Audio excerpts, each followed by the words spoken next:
हमारे इस्लामी मज़ाहिब अरबा के तकाबली मुताले में एक बहस आती है कि अगर कोई आदमी कत्ल करके काबे शरीफ के हदूद में दाखिल हो जाए तो क्या वहाँ से उसको गिरफ्तार किया जा सकता है? इमाम अबू हनीफा रज़ियल्लाहु अन्हु कहते हैं उसको वहाँ से गिरफ्तार नहीं किया जा सकता। इमाम शाफी फरमाते हैं कि अगर वहाँ काबे शरीफ के हदूद के अंदर कत्ल कर डाले तो फिर इमाम अबू हनीफा फरमाते फिर उसको गिरफ्तार कर लेना चाहिए। लेकिन इस बहस का नतीजा क्या निकलता है? इमाम अबू हनीफा रज़ियल्लाहु अन्हु कहते हैं कि जिसने बाहर कत्ल किया अंदर भाग के आ गया है वो ये अकीदा रखता है ये अमन की जगह है। मन दखला हो कहना आमिना, इसमें जो दाखिल हो जाए उसको अमान है, वो इसका कायल है कि ये अमन की जगह है। ये जो इबादत गाहों में और वाज़ो नसीहत के अड्डों पर बम मारते हैं इनका किसी इस्लाम से ताल्लुक है? इसका किसी इस्लाम से ताल्लुक नहीं।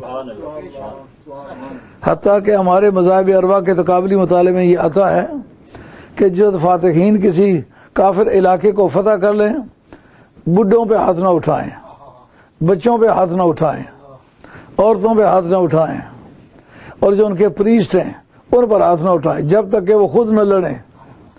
इसका मतलब इस्लाम ने तो इंसानी हुकूक का, इंसानी तक़द्दुस का लिहाज रखा है। ये बेशक दुश्मन है, बेशक वो मुसलमान नहीं है, लेकिन जो जो लोग उनको अपने तौर पर मुकद्दस समझते हैं उसका भी लिहाज रखना जरूरी है। ख्याल में आई है बात? यानी एक क्रिश्चियन प्रीस्ट है उसका इस्लाम से तो कोई ताल्लुक नहीं, इस्लाम से ताल्लुक उसका गो नहीं है, लेकिन क्रिश्चियनिटी में वो एक बुजुर्ग आदमी समझा जाता है। अगर एक मंदिर में कोई महंत रहता है तो उसको आप देखते हैं वो आपके मज़हब का रहनुमा नहीं है, वो हिंदुओं के मज़हब का रहनुमा है। हमारे नज़दीक वो बुज़ुर्ग नहीं है, लेकिन इंसानों की एक बड़ी सोसाइटी में वो बुज़ुर्ग माना जाता है। इसलिए उनके जज्बात और एहसासात का भी लिहाज रखो। औरत पर क्यों हाथ ना उठाओ? का औरत उस बोझा नज़ाकत के उसका एक तक़द्दुस है।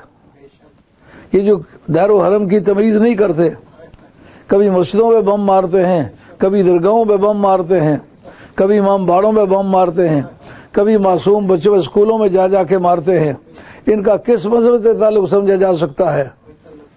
काफिर हम इन्हें नहीं कहते, लेकिन मुसलमान कहना भी हमारे लिए बड़ा मुश्किल है।